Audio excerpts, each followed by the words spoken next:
I'm Haley Winn with the U.S. Olympic Women's National Team, and this is the Rockin' Hockey Show. Get them sticks down and get the pucks to the net. This is Keith Robert War, and you're watching Rockin' Hockey.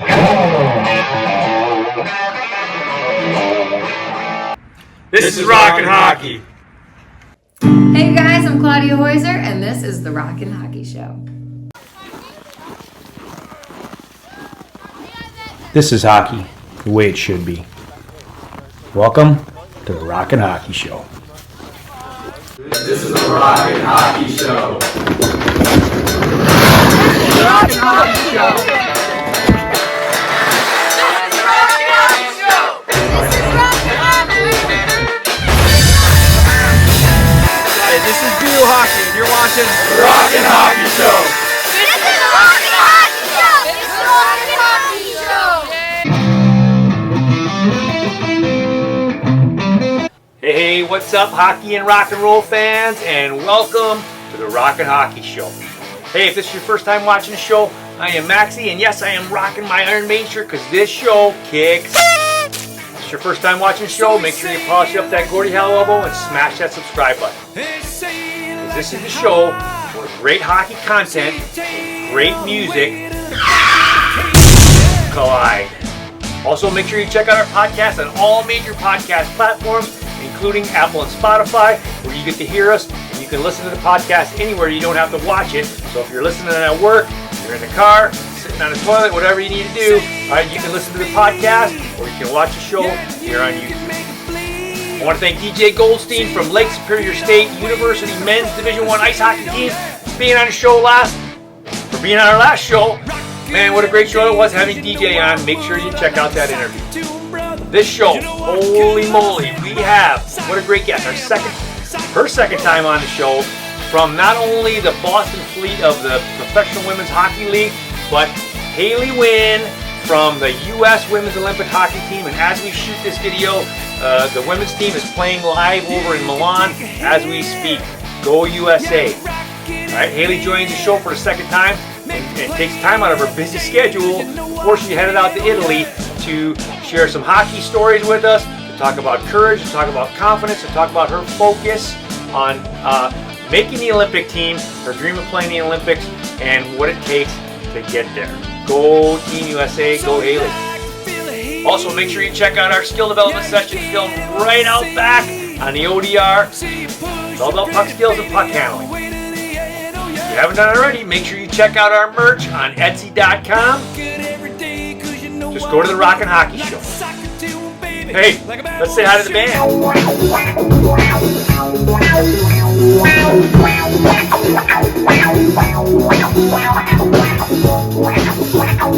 Yes, it is our very own house band, LORD STANLEY'S BROTHER, and you can check out their album, our album, since I'm in the band, on all major streaming platforms. The album is called Hustle. Make sure you check it out.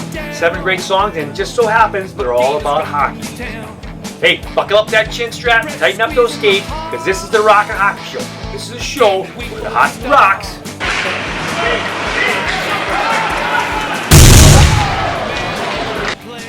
And the music sucks.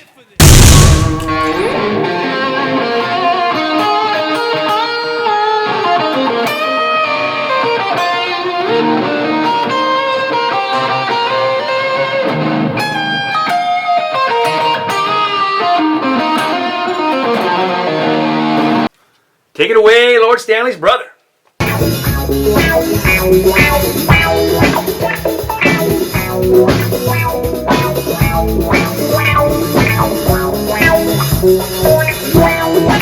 Today's interview brought to you by Trotta. Check them out at trottarochester.com.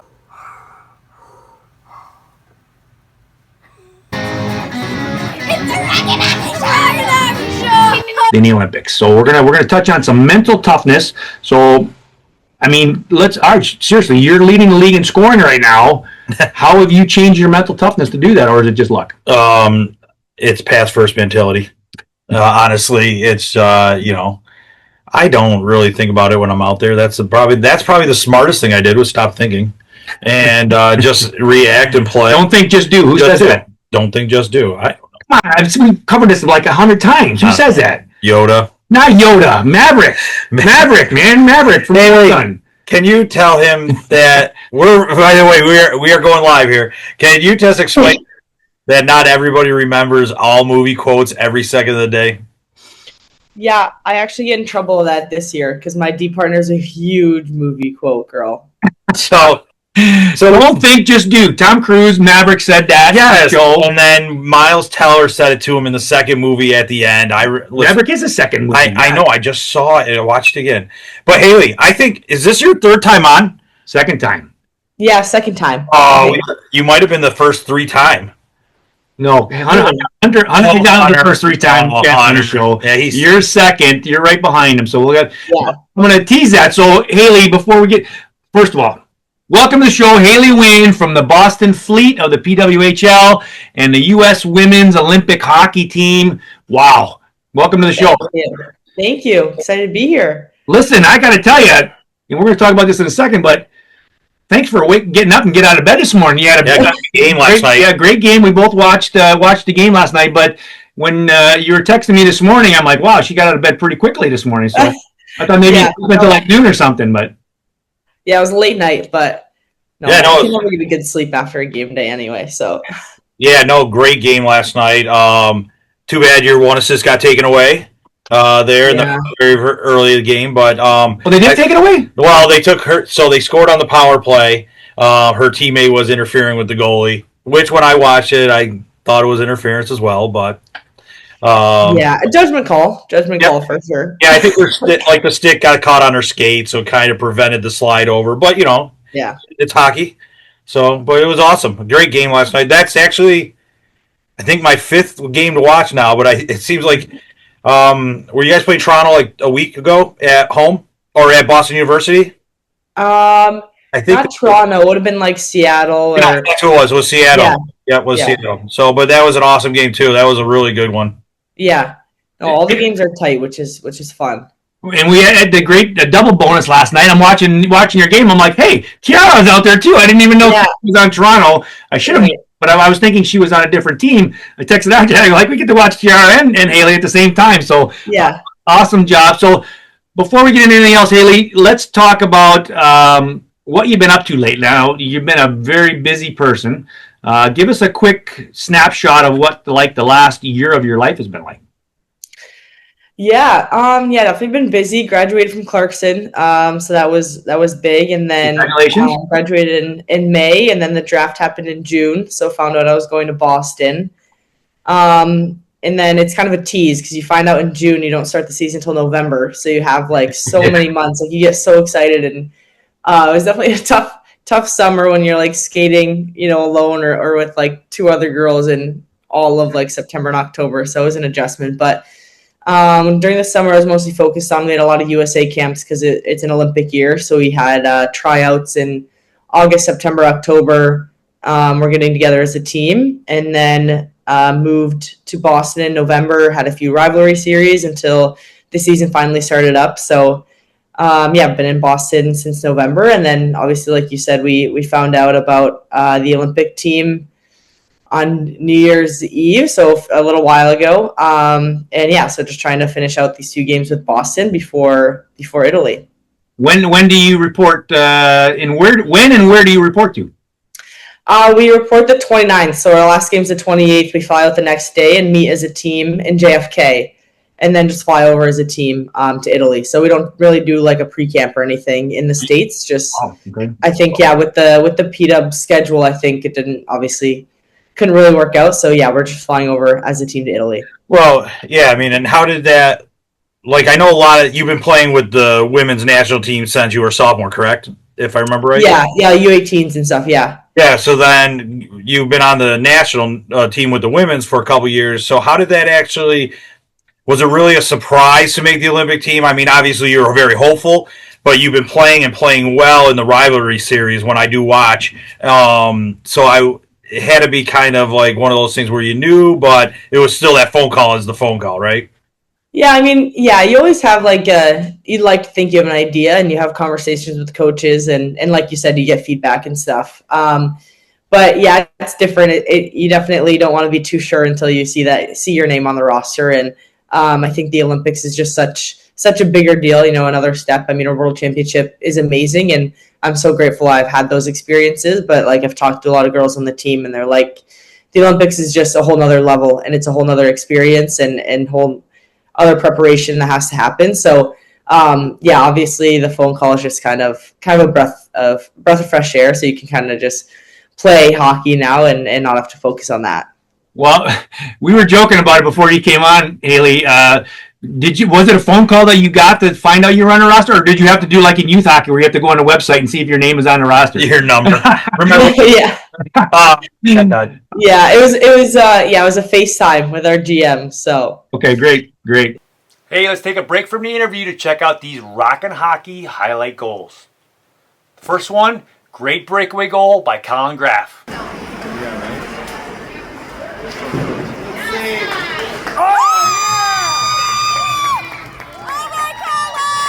Way to go, Colin. Yeah. Well, good news. Before we get into the Olympics, let's talk a little bit now about your life as a pro hockey player. How fun is that, and is it different? What kind of adjustments have you had to make? A lot of commercials. I was thinking about it last. I see Haley in. I was thinking about it last night while you guys were playing. Because I lived that life for 2 years. It's a great life. I loved it.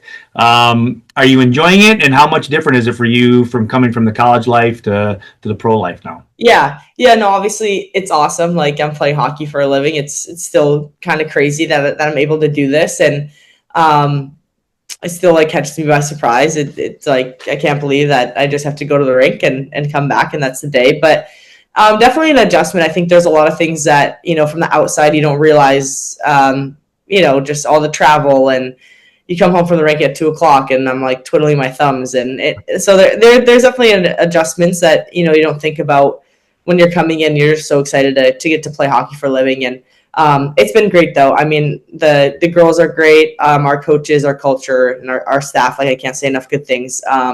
Very grateful to be in Boston. But yeah, I think the biggest adjustment is just our travel schedule. It's like, I think they're still kind of working out some kinks. Obviously we have 2 teams like way on the West Coast. So like, we leave tomorrow for Seattle. We play 1 game against Seattle. We go there and back. So it's like things like that. It's kind of a crazy travel schedule. And like, in January, we played 6 games, which doesn't seem like a lot, but it's like every other game is home and away. So you play home, you have a day off, you leave, you come back, have a day off, you play. So it's just kind of adjustments to the travel schedule. But other than that, no, it's been great. Yeah, trying to pick up some hobbies, but obviously, yeah, I just get to go to the rink and have a good time. So I can't complain. Well, like, you guys play at BU, right? Is that where all your games are, or have you gotten one at the Garden?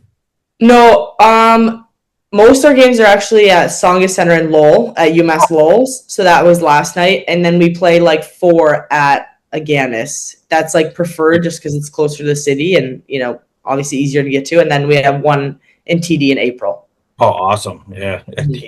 That place is unbelievable. I've been there once for a hockey game. It was unreal, that place. It's so it's like it's an iconic arena to play in. Right. We're going to keep plugging along here. We got so many things to talk about. I know you're on a tight schedule, so we want to make sure we stick to that. But, one of the stats last night, I believe you're leading the league in playing time. How are your legs today? Are they good? Or? Yeah, her and her defensemen are 1 and 2. Her and her defensemen. Yeah. No, I mean, I'm feeling good. Obviously, I think the physicality is like the biggest part, to adjust to college. I think I was grateful for my experiences in college. It kind of prepared me to play heavy minutes, and in high school, I feel like I've prepared my body enough to play heavy minutes, but I'm obviously grateful for the opportunity to just be able to, I got this question in an interview, or media after the game, and I'm like, I just go on the ice when coach tells me to go on the ice. Like, I'm not going to say no. Yep. So, no, body's feeling good. I think, I can't imagine the guys that are playing 82 games in a season. Like, we play 30. So it's like, obviously it's tough and got to focus on recovery and stuff. And that's definitely been an adjustment for me. Sometimes, I don't have to go on the ice for an extra hour. Like, I'm going to go in the gym and like roll out and stuff, which is, still working on listening to my body and stuff, but no, feeling pretty good. Well, yeah, and then being on the ice all the time, obviously, like when we were watching last night, dive into a little bit of the mental aspect of. You're cutting me off right now. You're Well, jumping. No, the gun. I'm leading you in. I don't want to lead in. I want to talk about something. Dive of like running the power play and like being on the penalty kill, that kind of thing, especially at your age when there are other veteran players per se. Yeah, talk about that before you get into mental. Yeah, I want to cover that in a minute. Yeah, with having the team kind of lean on you being as young as you are. How's that? We'll lead there.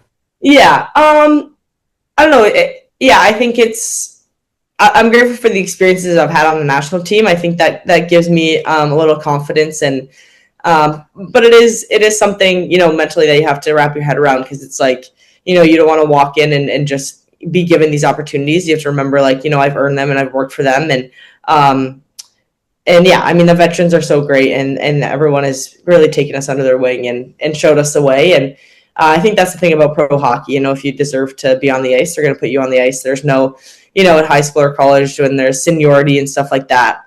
So I think, our coaches instill a lot of confidence in us. And even as a group, we don't necessarily have lines like 1, 2, 3, and 4. Like, we have 4 solid lines that can play in all circumstances. So it's just a fun group to play in. And yeah, I'm obviously, like, a power play is a huge thing. That's a make or break opportunity in a game. You're leaned on to produce. And like last night, like, we were, almost had a power play goal, got called back. Like, that's we had a 5-on-3 we didn't convert on. So things like that, obviously, you're leaned on in big situations. But just I think knowing that your team has confidence in you, and there's a lot of people around you to lean on.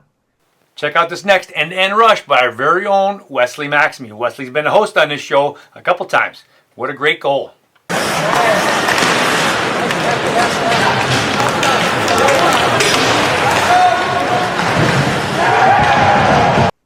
Haley, I haven't watched a ton of your games between Clarkson and some of the World Championships and stuff and last night, but would you, obviously your game is strong all over, but would you say the offensive blue line is your strong point? Would you agree with that, or? Yeah, I think, definitely one of my stronger points. I think in college is when I think I was so relied on offensively that I had to kind of take a step back and make sure I was taking care of the D side first. So I think that's something I've been focusing on. Like, at the end of the day, I am a defenseman, so making sure, I'm trying to be the hardest person to play against on the ice. And from that offense will stem. And I think that's something that I kind of had to work on in college, because, like I said, when you're relied on offensively as a defenseman, that kind of takes a lot of your mindset, and you just want to help the team. But at the end of the day, I am a defenseman, so it's something I've been trying to work on. Just take care of the D side, and then offense will come. But well, yeah, like I said, that's one thing I noticed as somebody who does hockey for a living and has for 35 years now. I picked that up right away, that you're great defensively, you do your job, but that whole nother level of being able to play on the offensive blue line, to me, you have special talents that not every player has when it comes to moving and handling the puck on the blue line. And I was trying to teach my boys this, the way, and you did it last night. You drifted off to the side, the player angled you, and then instead of moving forward into a funnel, you were able to stop, pivot, come back the other way, and create more time and space for yourself. And that's a unique skill that most players don't have. So anyway, we won't go off on a tangent with that, but great job on that. I do want to say, as I was watching the game last night, they were talking about bobbleheads. Is there a Haley Winn bobblehead out there right now? no, I don't think so. I don't think I got that yet. Because if there is one, we have to get one. Yes, it's right up here. We do got a couple back here. Roman Reigns. No, hopefully next year. Hopefully next year I'll get one. But yeah, if there was, please do it, and RJ will pay for the shipping of having 100% a Haley Winn bobblehead doll. So I was as I was watching last time, like, oh my god, I got to get one of those. So yeah. Yeah, so, by the way, and I don't know how often you watch the games back with the TV version or the YouTube version, or if you guys get different film. But man, those broadcasters, they can't talk about you enough. It is like it's so funny, because I watched you grow up at the rink and everything like that. And like, there was one segment they talked about the minutes, and then they put up the stats, and it was weird. The top I think it was the top 8 players with minutes were in that game last night. Yeah. Really? Yeah, you and your D teammate were 1 and 2, and then the next 4 were them. Were people on their team, and then but it was weird because then all of a sudden, a couple minutes go by, and then you made a nice pass on your backhand, and then the announcer talked probably about 2 minutes about how you hard your backhand and how it does things, and I'm sitting there going, it's so funny for me to hear them talk to you about you like that because it's hilarious. I remember you as a little kid with your brother. Yeah, right. So I don't know if I ever get a chance to actually listen to the game feed like that or not, but. Yeah, no, sometimes when I watch my shifts back and it's like it is clipped with the broadcasters, but it's like only my shifts, so yeah, I hear a little bit sometimes. But so check out the breakaway speed and breakaway goal by Carter Castelluzzo. Carter, way to go! We talked about working on those cellies. Keep it up, buddy. Now back to the interview.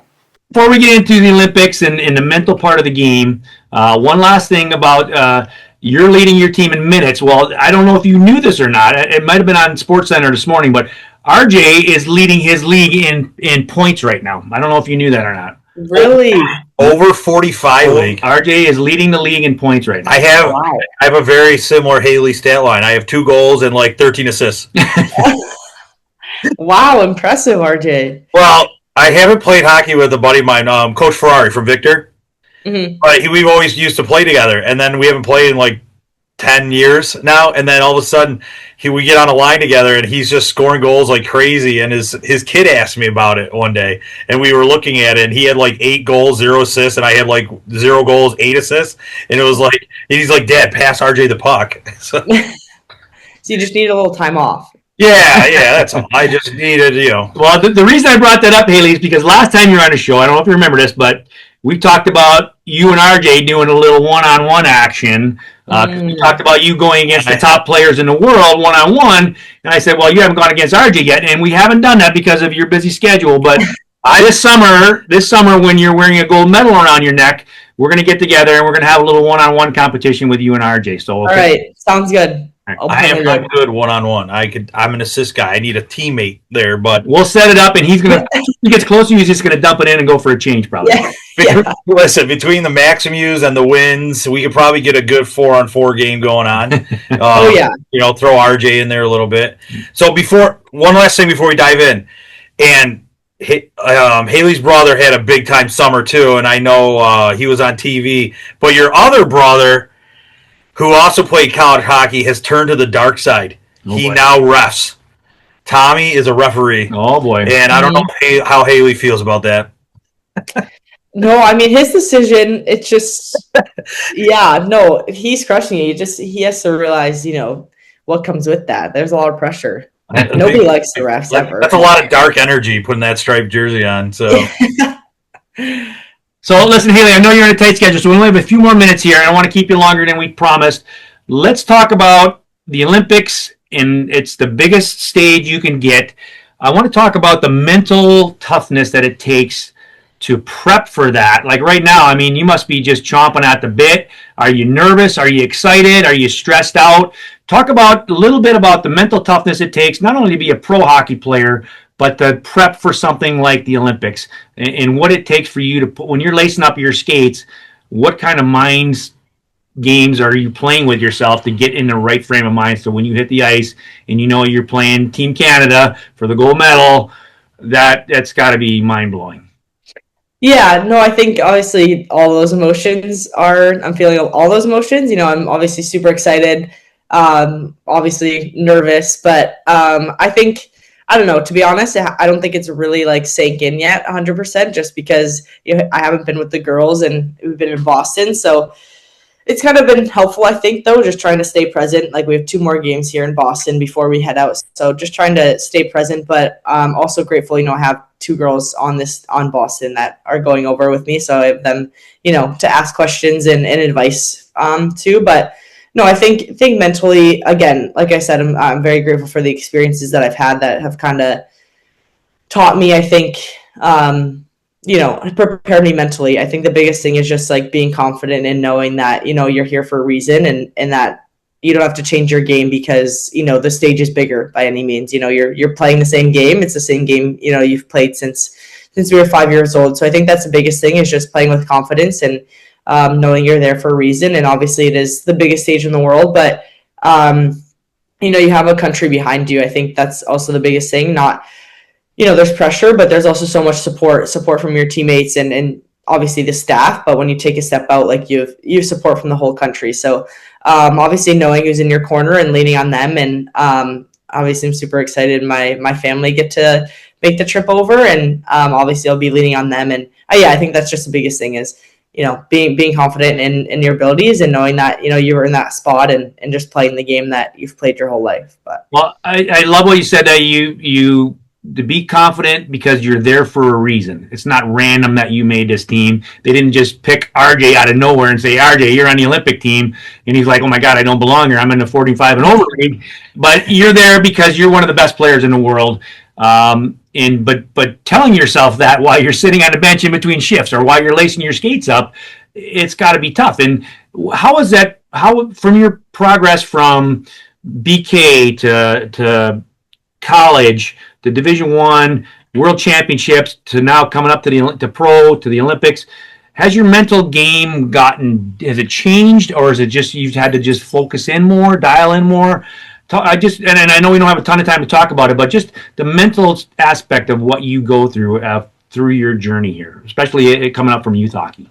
Yeah, no, it's definitely changed. I think that's one thing I struggled with in high school and U18s. I'd go to them and I'd go to the tournaments and I'd be like, what am I doing here? Like, this is crazy. I don't know if I, belong here. And then that's when you start, second guessing your play and you grip your stick too tight and then you don't play your game. So I think I've definitely grown a ton mentally, and just knowing that, I have put the work in, and obviously, BK, grateful for my experience there, and obviously have been skating with Frankie for years, and he's, been a mentor for me on and off the ice. So just kind of leaning on him, and he's helped me a lot mentally through the years. It's just like you've put in the work, like you said, you're not here randomly. And in high school, I think I struggled a lot with that. And even my first few world championships, and even, when you're at college as a freshman and you're put on the first power play and you're like, I just got here. Like, what am I doing here? And kind of, flipping your mind and being like, wait, no, that's why I woke up at 5 a.m. every morning to shoot pucks. Like, that's why I did those crazy things is to be here in this moment. And, I've earned this. And I think just having that confidence and again, like I said, leaning on, your teammates and your veterans, like everybody is there for the same purpose and everyone's there for a gold medal. So, just leaning on them and relying on them too. Oh, God. We talked a lot in the last several shows. We've talked about a coach's role in a player's confidence, which obviously leads, their mental toughness. And you've talked about being able to lean on somebody like Francois Mathat, who's been on the show, good friend of the program. You've been able to lean on him. You're leaning on some of your teammates as you've progressed from level to level. Have coaches had, and you don't need to throw anybody under the bus here, but have coaches had a big impact on that as far as their ability to help you? Or is it more of a hands-off approach where I'm a D1 player, I got to figure this out on my own, or now I'm a pro player, I got to figure this out on my own? Or have coaches been able to help you with that, or have they not helped you? And kind of along those lines, because we've talked about that. My career got cut short because I felt like I didn't get the help that I needed mentally to play. It wasn't a skill thing; it was a mental thing for me. Where I ended up after 2 years of pro, I'm like, I'm retiring because I feel like I can't compete as much as I should because my confidence was low. And if somebody just would have just given me a little shove there, I probably could have played another year or two in my career. But what are your thoughts on that? And have you had any coaches that have helped you? And like I said, you don't need to name any names or anything like that, but just the role that coaches play in a player's confidence and mental toughness. I think coaches play a huge role in that. And I think the confidence obviously has to stem from you, but they play a huge role. I mean, it's hard to, if you're not getting a lot of ice and you go out on the ice and you're scared to make one mistake because you're going to get sat, like you're going to make a mistake, obviously, because you're holding your stick too tight and you're overthinking and stuff. So, I've been very, very lucky and grateful for the coaches I've had in the past. I felt like I've instilled a lot of confidence in me. And even our Boston coach this year has been huge on that. Like, he doesn't want to overcoach you. You know, you're professional athletes, and he doesn't want to take away instinct. And I think that's a huge thing is like, you know, you play on instinct. Obviously, you got to this level, you have a great instinct. Yeah, he wants to coach you and, you know, help you as much as he can. But as soon as you overcoach, then you like take away that creative ability and take away that instinct. And then, you know, then you don't make the plays you want to make. And then you don't, you know, like I said, you're gripping your stick too tight and stuff. So I think, yeah, that's a huge thing with coaches. And I think it's also like building that relationship, you know, being comfortable in talking to them and having open and honest conversation with them, I think is huge. And obviously stems from them and their willingness to have that relationship with players. But no, I think that's definitely a big part of the mental game. Well, that's awesome, and that's so huge because we've talked about that. Like I said, the last several shows, that subject keeps coming up for different reasons, and such a huge part of a player's game, even at the youth level. So, with that said, RJ not only plays on instinct, but he actually uses the force sometimes. Yeah. I got to use something. I am not good at hockey, but you know, I do what I can do.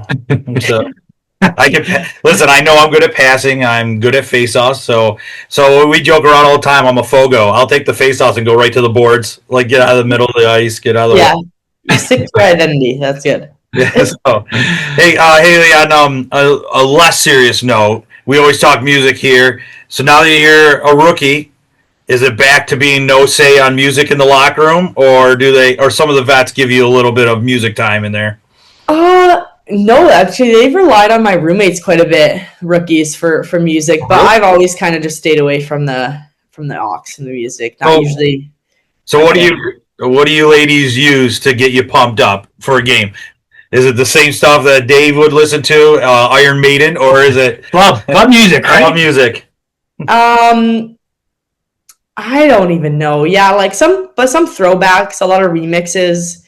I think we just honestly have like a team playlist that it's like you can add songs if you want, which is good. So there's a good mix, and then there's songs that like new songs that I haven't even heard of that like you don't actually know what they're saying, like those types of songs. So it's all over the place, but it's good. I like it. I was driving my daughter to work the other day, and she puts on the hit mix thing on Spotify, and it's about a 7-minute drive. The two songs were Pink Pony Club and Hot to Go.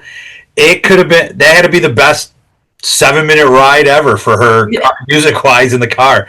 Like, and she was so fired up to go to work. I was like, wow, maybe I should listen to that before games. Pink Pony Club's huge. I don't know. You probably don't even know. I've actually heard of that song, and I don't know how it goes, but I have heard of it, so it's not that foreign to me. But, yeah, no, that's a good one. Haley, we will stop right now because I know you got to get going. Listen, appreciate you taking a few minutes out of your busy schedule, and good luck because we will be watching and pulling for you. Yeah, and try to enjoy Thank you so much. Try to enjoy the whole experience over there because I would assume you get a couple days off before and after. So try to enjoy it. Yeah. Just promise us that you're going to come back to the show after you're, like I said, with a gold medal around your neck. So yeah, that's the goal. That's it. There you go. That is the plan. So awesome. Thanks so much, Haley. Thanks so much. Thank you guys. I appreciate it. Team. Thank you. Check out Toronto. It rocks, just like the Rockin' Hockey Show. This is the Rockin' Hockey Show. This skill development session brought to you by our good friends at Pirani's Hockey World.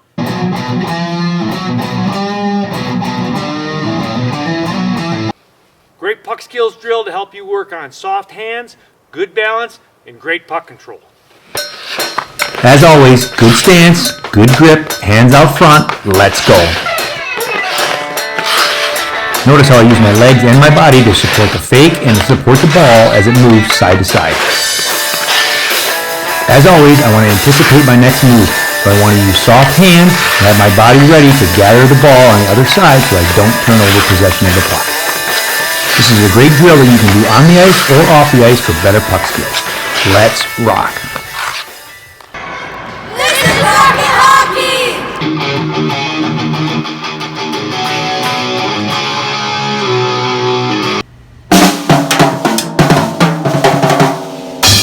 It's the Rockin' Hockey Show. Dave Church on the Rockin' Hockey Show. With us on the Rockin' Hockey Show from Detroit, Michigan, our Detroit insider, our goaltending specialist and just overall hockey know-it-all, Dave Church. Hockey enthusiast. Hockey enthusiast, Dave Church. Dave, how the hell are you, buddy? What's going on, guys? Happy January 15th, the Ides of January. We're going to be talking Olympics before you know it. We just did talk Olympics. Just talked Olympics with Haley Winn, who was going to go there, and she promised to be back on with a gold medal here in about 6 weeks from now. So hopefully that'll happen. So Dave Church, listen, we got a lot to talk about here in a short time. Let's go. First of all, let's get this out of the way. Lions, go. Disappointing. I think Dan Campbell is beginning to recognize that the recklessness is cute for a while, but that needs to get under control a little bit. Big off season. We need some offensive linemen. Bad. Yeah, agreed. And, not to pick on one player, but Jared Goff could be the most immobile quarterback in the history of football. Yeah, so when they're looking at OCs right now, right? And so we need to get an OC that can make the most out of what his skill set is. Right? He's not a running quarterback. He's never going to be a running quarterback. So we gotta play the hand that's dealt us. The rumor keeps going hard for Orlovsky, and I actually like that idea. Yeah, there's. I mean, literally, right now the big two, the two big rumors are OC, and then are the Pistons trading for Giannis. Those what's all over. Yeah, because they have a lot of young cap and like young players and draft picks, so they have the package to get Giannis. But Giannis is not doing anything to endear himself to the fans in Milwaukee. So. Oh no! Did you see that the other night? I watched it yesterday. Yeah, last night. Like I didn't see the whole thing, but they were talking about it on the radio. I'm like, there's no way he really did that. But well, listen, real quick before we move on to the Pistons, I'm not down on Jared Goff. He's a good quarterback, right? But when he feels pressure, he just falls down. And I know he can't run. I know that he can't. He can't run either. But he still was. He doesn't even step in. He doesn't step forward in the pocket. Sometimes but the first guy that hits him, he goes down like a. Well, yeah, but so did guys like Peyton and all those guys too. Like they just went down to make sure they didn't fumble the ball or do something dumb. And the thing is when you know what offensive line you have. You know how long you have to throw, and like the perfect example is Rodgers the other night. Like he was doing more with less, and he was getting rid of the ball in 2 seconds. It was like one. That's why I think the OC is so important because we got to design 3-step drops. You got the ball's got to be out of his hand in 3 seconds. Yeah, I like it. Well, listen, I don't want to talk too much football here, but why is it that just because you lose an OC, why can't you still use the same playbook? That's a great question, and that's been talked about a lot over here. But you got to remember, though, the new OC that came in obviously got fired, right? And then Dan took over the play calling, and I think that game against Washington, when we could do no wrong, kind of went to his head a little bit. And then I can't remember the last time we made it on a fourth down. It's been like months. All right. So as frustrating and disappointing as that was, we have the Red Wings in first place. The Pistons are in first place. Right. Which one do you want to talk about first? The Bears. The answer is the Bears. The Pistons, I'm a Detroit fan, so I'll support the Pistons, but I just don't understand that sport, man. I mean, if you have the ball and I want it, I should be able to hit you and take it from you. And the rules of that game baffle me. But yeah, we got a young core. I guess everybody who likes basketball says they're fun to watch. The kid from Rochester is still there, I think. I don't get it. Right? Isaiah Stewart's still on the team, right? The kid from Rochester? They call him Beef Stew. Yeah. He just chucks people around. I love it. And there's a love-hate relationship with him, I think. He does okay. And then he does the Malik Beasley things that in the news here too, that why aren't the Pistons signing him? And I'm like, well, doesn't everybody in the world need a 3-point shooter? And if nobody's signing him, there's probably something wrong with it. Yeah. All right, Red Wings, go. Red Wings, hey, I'm jumping on a train next Wednesday, taking the train over to the Air Canada Center. Going to watch them dismantle the Leafs. That'll be a lot of fun. Again, young core, right? John Gibson's standing on his head right now, so all things are good. What I don't understand is why DeBrinket's not on the Olympic team. Listen, that baffles me. But there's other guys too. Look at the kid down in Dallas. He's like second or third in the league in points or goals, and he didn't make it either. So they're obviously trying to get the right guys in the right spot. You know what I mean? And there's going to be an injury, so somebody's going to get added. Back to the Wings. Do you feel they're good enough to maintain where they're at, or are they getting lucky right now? Truth be told, I'm scared shitless. You have the last two marches. There's just been an epic collapse. But I'm cautiously optimistic. I would love to see them make Steve Yzerman needs them to make the playoffs. Yeah, I have 2 home games in the playoffs. Well, right, and I think they're going to make the playoffs, and I think the greatest thing that ever happened to them was that they moved out of the Western Conference all those years ago, because the East is such a crap. It's so wide open right now that, I mean, the funny part is you look at anybody in the West, like the top 5 teams in the West would be dominating the East right now, and it's, what are you going to do? So yeah, I mean, we're one bad road trip away from not being in the playoffs, right? I mean, it's so tight in the East. Yeah. You know, and no one expected what the Sabres are doing for the long as they're doing it. You know, there's a lot going on in the East. Here's the thing that concerns me is that the Red Wings, as we sit here on the 15th of January, are +1. Yeah. Goal differential. The Tampa Bay is +44. Somebody is, I think somebody in the West is sitting in the last wild card spot, and they're like a negative 14. Yeah, I mean, that's a telling stat, right? Because it's got to catch up. You're living on borrowed time. I mean, you really are. Well, Churchy, as a goalie, I thought this interesting, but Gibson's got some old school in him, huh? Yeah. He plays very old school. Yeah, he does. And I think the guys on the team are, inspired. Or they have a level of confidence that they haven't had in the past. Sider's a stud. Edmondson's a stud, right? These guys are good defensemen. But past those 2 guys, I think that there's concerns. And we've gotten better in the defensive end. That's why I think that's the difference. We're not scoring. We're not, our scoring isn't taken off. We're just better in our own end. Speaking of Edmondson, the fact that he's not on the Swedish team is a crime too. I don't understand that. Agreed. Well, yeah, like you were saying, it's young, and sometimes as much as we say take the best players, there are a lot of old school thoughts in there going, he needs to earn it, and it's stupid. I've always noticed that a lot of the European teams will take some guys that are playing over in Europe just to get them on the big ice more than taking NHL guys, because you'll get those random 3rd and 4th line guys that are big ice guys, and all of a sudden they score all these great goals, and all of a sudden you're like, why aren't these guys playing in the NHL? Well, because they can't, they can only. Well, this year we don't have big ice. I mean, another baffling thing, if we've transitioned to the Olympics. The Olympics, there's small ice. Yeah, we don't have an Olympic-sized sheet this year in the Olympics. I mean, it's literally called Olympic-size ice.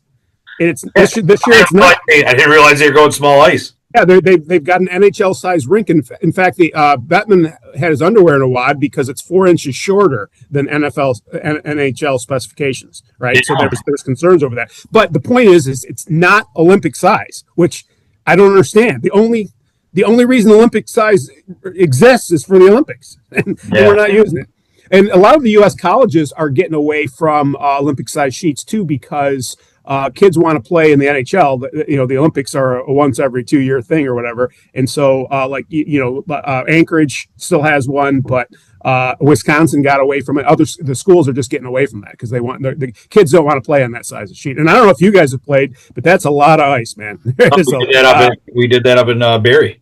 We played on that Olympic size one at the. Yeah, well, I like it because I'm always trying to get away from those guys in Albuquerque. They're trying to chop my head off, but for sure. Well, and as a goalie, I don't like it because the puck will, I'll miss the puck and I'm like, shit, it's in, and then there's that extra half second before it hits the glass, and then your heart drops because Yeah, it is weird to play on that size surface because you can drive the Zamboni behind the goal line without moving the net. I mean, it's just ridiculous. It's not like the days of Volbeck and Memorial Park, though, eh, Churchy? No, not at all. Nope. All right, so I am looking forward to the Olympics, though. USA, Canada, Sweden's got a good squad. Finland's got a good squad. I think Germany's got a good squad. Yeah, they're a lot deeper than they used to be with 1 or 2 guys, but now they're not. They have 2 or 3 lines now that can play hockey. And I think we got a soft schedule. I think we got like Denmark, Albuquerque, and somebody else. I mean, the 3 games we played. It's pretty bad, yeah. Did we get it? Yeah, we probably got Italy or something. But no, there's definitely some weak teams out there. But it'll be fun. I mean, the main key is get to the second round, get to the round after the round robin, and go from there. So yeah, I think the women are done before the men even start. I think the women start. I think they go first 10 days before. Yeah, I think they go first, and then because they don't have a big break. I don't think with their pro stuff. So Yeah, and then the Wings have. I think the Wings have. They Wings don't play at home in the whole month of February. Well, They've only got 4 games. All right, so Churchy, we talked with Haley Winn about mental toughness from her development from youth hockey into Division I college to play pro now and then to play at the Olympics. And I know you and I and RJ, we've discussed this over and over again about confidence, about coaches helping, coaches not helping. What do you do? I want to talk a little bit about mental toughness, especially you as a goaltender, but just mental toughness in what it takes. Like, she still has to tell herself, I'm a good player. I'm here for a reason. And she's one of the best players in the world, but she still has to make sure that she's dialed in mentally to make sure she's ready to play. Yeah, I think that I think what's key there is routine, right? So this is going to shock you guys. I've been around the block a few times and I've learned a few things, right? But routine, like even last night I played 2 games and I put myself through this routine before the game all the time. And it's all to get your head into a state. That's where you want to be, right? And you want to say, hey, I'm a good goalie. I can keep the puck out of the net, right? And something bad happens and you got to kind of reactivate that. And I think that's true at all level. Like Luke Osborne, he and I were talking about, he plays at Wisconsin, Tim's boy, and we were talking about that. You know, what's your routine? How do you reprogram yourself, or how do you program yourself before an event? And then how do you deal with setbacks during the event? Right. And confident, you know, and you can literally, I mean, the 3 of us, we can sit there and watch somebody and see, hey, this guy's shaky right now, or this guy, look at a goalie. It looks like he's seeing beach balls out there, right? You can just tell by his body language. And conversely, you can see when they're scared shitless, right? I mean, it's pretty obvious, but I think it's all between your ears, and and to her point, it's how you talk to yourself. I'm convinced of that. Right. I agree 100%. And there was an example yesterday. I was talking with my boys about their high school team they're playing on. And there was one player who got the puck, and he, at the top of the circles in his own zone, and he immediately looked to get rid of it, but nobody came at him. So he started skating.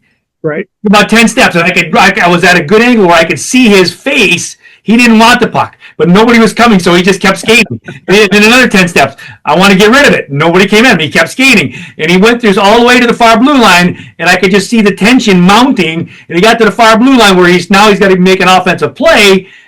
And he literally just lost the puck out of nobody even challenged him. He lost the puck, but he was just lacking the confidence to skate with the puck. And it was so evident from the moment he picked it up, but nobody challenged him, and he knew he had to skate. But it was a rough skate for him to get down the ice to the far blue line and then eventually lose the puck on his own without even being challenged. But that's the type of confidence that players either have or don't have. Well, hopefully he'll draw on that, right? He can reflect on that and say, okay, wow, because even when I skate out now, it's still I'm a goalie, right? So when I go in the corner or behind the net to play the puck, I want to move it to somebody else as fast as I can. That's the way. 50 years of programming, right? So when I play defense, I get the puck, and my first thought is to do the same thing. And to your point, there's ice. I just got to move, just move your feet, right?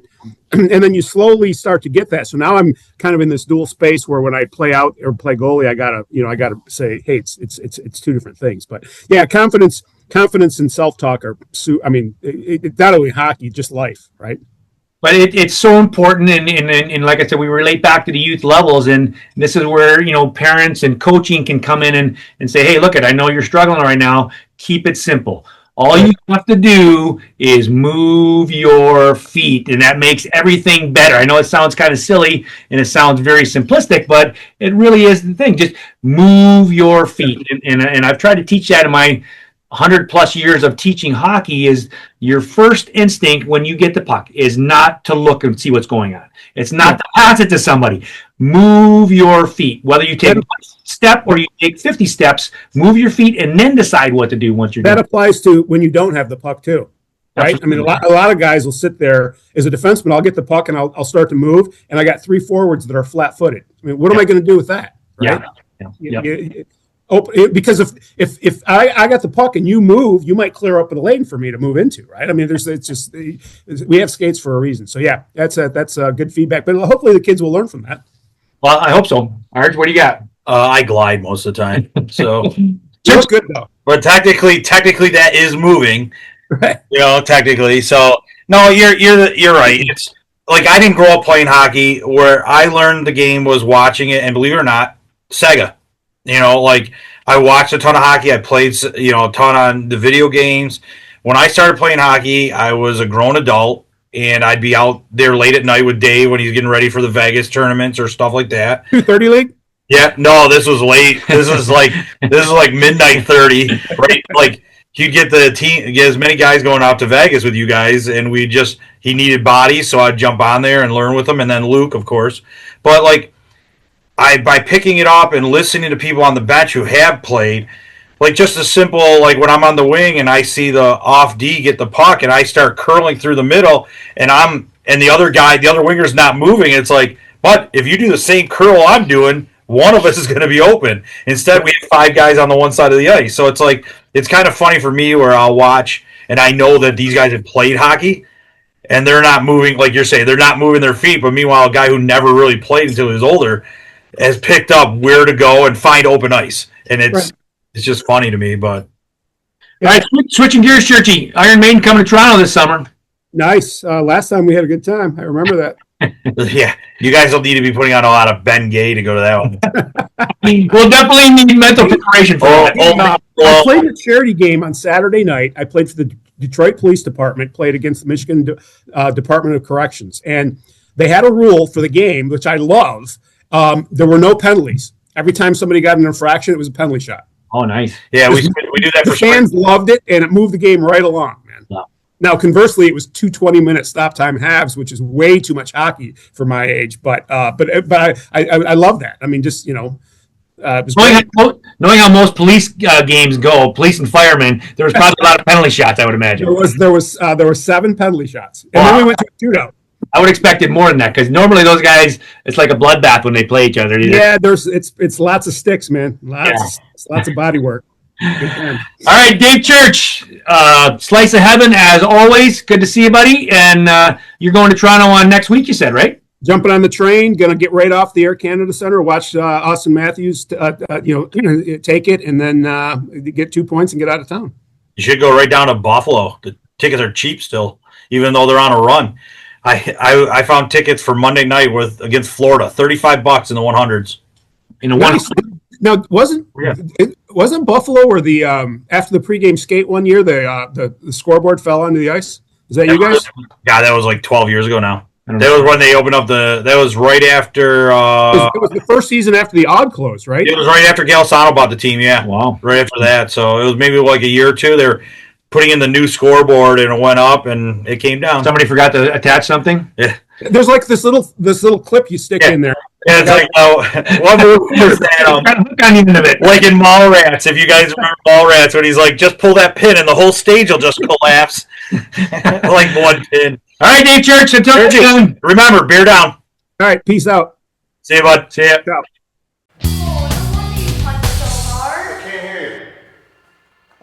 No wonder you punch so hard. This is the Rockin' Hockey Show.